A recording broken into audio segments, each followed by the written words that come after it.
Hey everybody, my name is Chris Ringler. This is the Spooky Chris Podcast, my occasional podcast.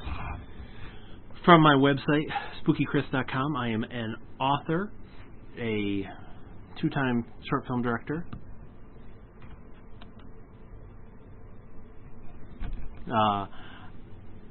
occasional photographer, occasional artist, regular blogger and podcaster. I've released about 20 books in my 20-some years writing, so that's who I am. Hopefully you found this out in the ether somewhere, and if you are interested in me, you can find me at spookychris.com. It's funny because I think of a lot of topics to blather about. One that has really kind of stuck in my craw lately is the idea of this weird sort of culture shift we're in, and it's this kind of scorched earth policy we all, so many of us are adapting as gospel, as personal gospel, where we want to find our idols and find reasons to destroy them. I mean, more than anything, I think it's weird how many the whole idea of idols in general weirds me out. Like, I think you should always be inspired by people, inspired by things. I think that's awesome. Mentors, oh, that's great. Idols weirds me out, like the idea of it. This person that's kind of on a higher pedestal because of things they do or say or achieve. Because one of the things, like, it's a weird measuring stick, because we're all kind of going in different directions. Like, we're not going to, I could never be the next, I'm just throwing a name out because I just, read an article, Jeff Bezos. I could never be the next Jeff Bezos because of a million reasons, because I'm not him. There's not going to be another Chris Ringler because no one else is like me. We can try to go on similar paths, we can take inspiration, we can do whatever, but the end result will always be different. So I always think it's weird when we hold people up higher than the average person should be held up. Where we see them kind of in these lights where they're above everyone because of things that they've achieved.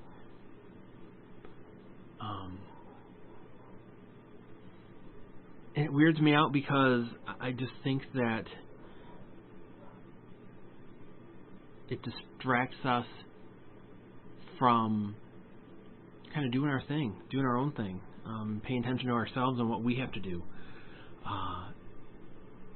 It's weird because it sets standards that we can't necessarily achieve. Like, I can idolize any old sports hero, but for 100 reasons, I can't be them because I'm not them.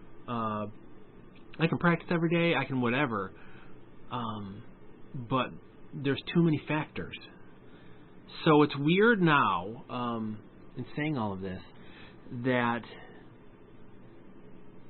we are so desperate to burn everyone to the ground. Like, it's not just people that we're finding, and we are finding a lot about people. People that are scoundrels and scumbags. It's not just about like kind of erasing them. Just like, oh man, we found out who that person was. To hell with them. It's now we're pushing so far that if you don't align with my beliefs directly, then I think you should be burned down. It is, if I think you have ignorant views, you should be burned to the ground. I think if you don't say the things I want you to say, you should be burned to the ground. Like, it's crazy. It's absolutely crazy because we're losing perspective. In many cases, we're making enemies of allies. And the fact is that we all have different opinions. We all come from different backgrounds. I would love to think that most of us in this world want the best for one another, for whatever that means. And I mean, you can go deeper dive and start like, well, but not them and not this and that. I mean, whatever. Like, when you start deep diving, when you start obsessing over things, you start getting into trouble anyways. Like, as they say, the devil's in the details, and he's waiting for you. to come find him. But I'd like to think most of us, the predominance of us, would love to, like to see people do well. And that doesn't mean that you don't do well. There's a middle ground where we can all do well.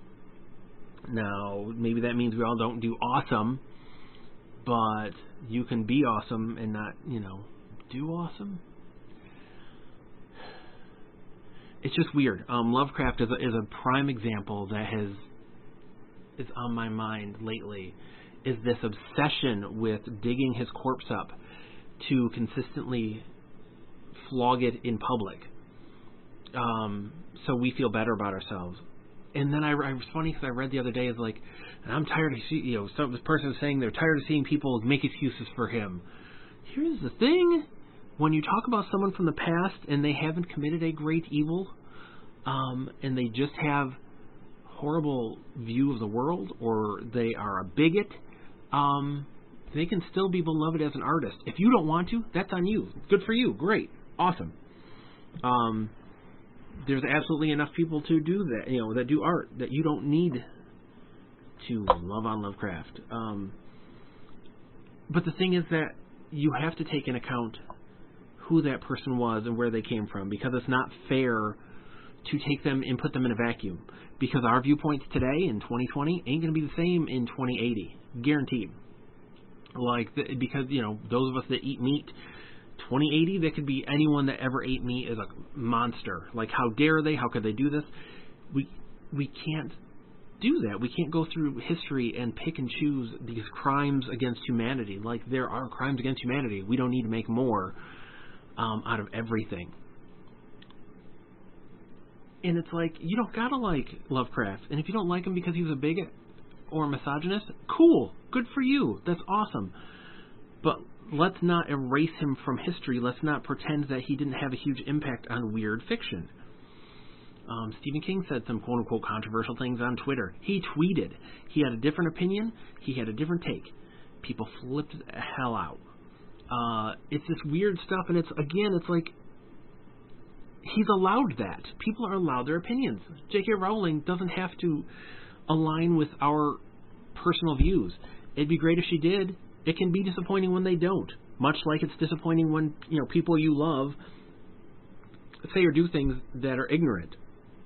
But we can't burn everything to the ground. That's why we're where we're at, is this notion that we're, everything that isn't us, we're going to burn to the ground. It's like the kind of the idea that there is no middle ground on anything, and there is. Certain things there aren't. Rights for human rights, healthcare, stuff like that. No, that's stuff that there's not a you get it or you don't kind of middle ground. It's humanist kind of stuff. But it drives me crazy that we just want to shovel everything that doesn't align with our personal view into the fire, and just take away everything that person ever did. It's weird. To me, you can love the art and hate the artist. Absolutely. Now, in supporting an artist, that's a whole nother thing.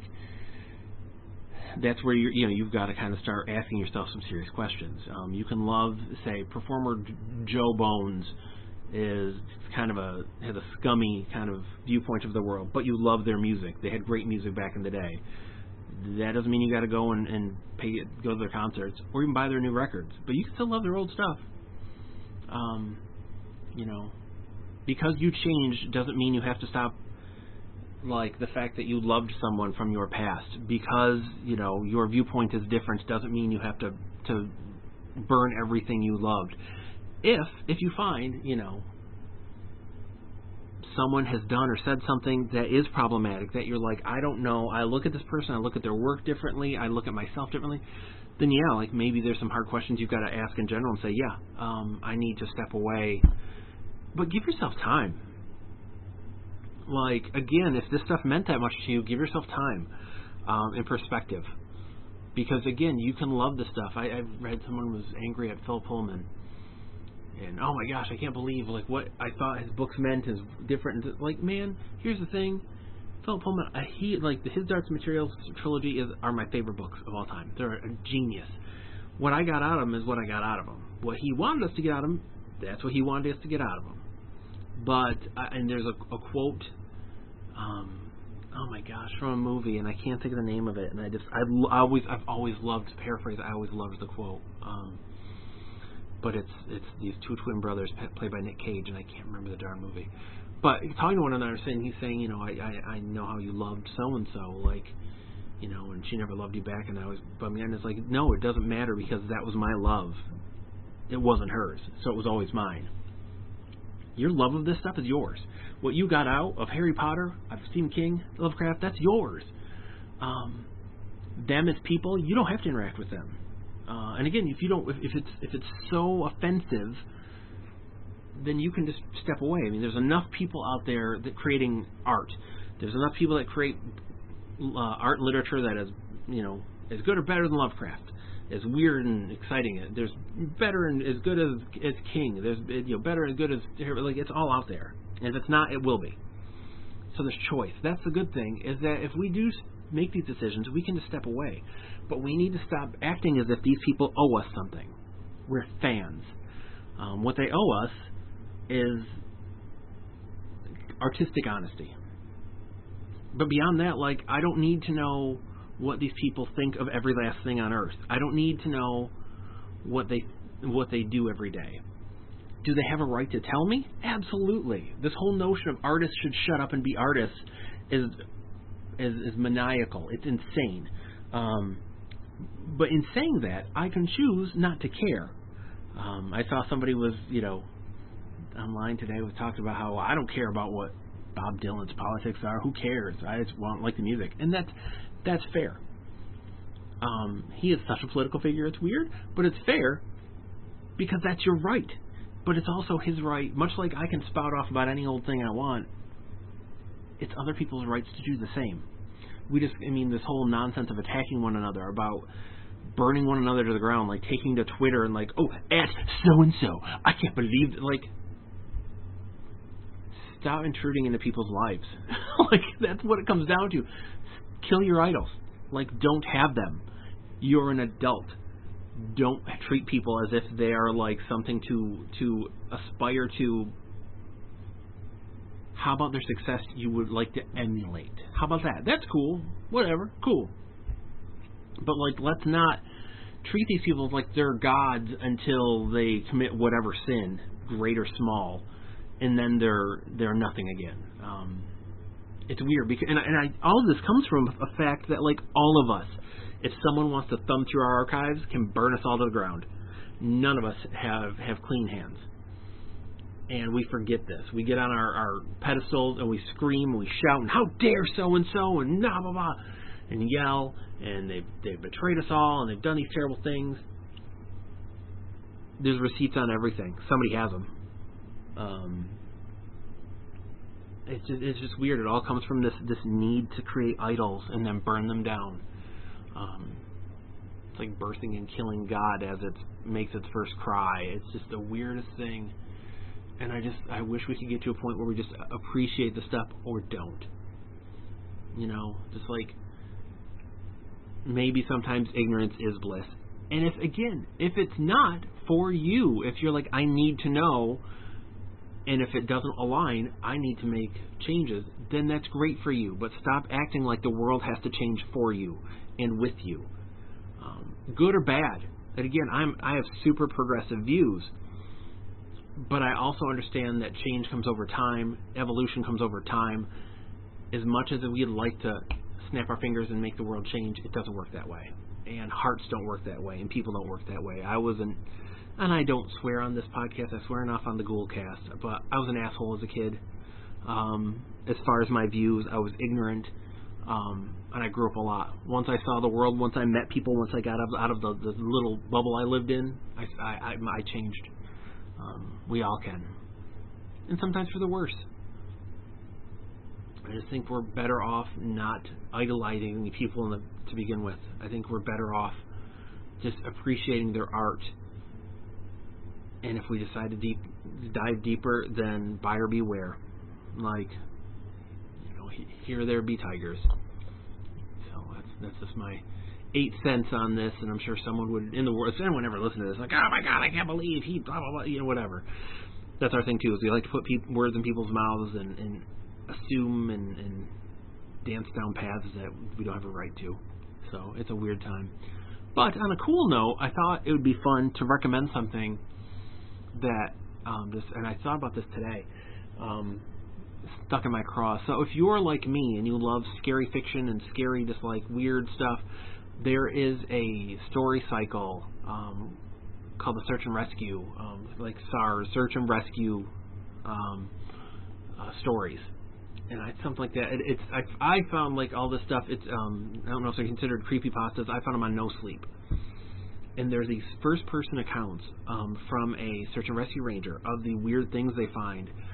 There was actually one of the seasons of Channel Zero, I think, was about that, the idea of finding doors in the woods, and or stairs in the woods, and it's such a great story cycle. And the person was going to like write a book about it and stuff, and I don't think they ever did. They haven't yet.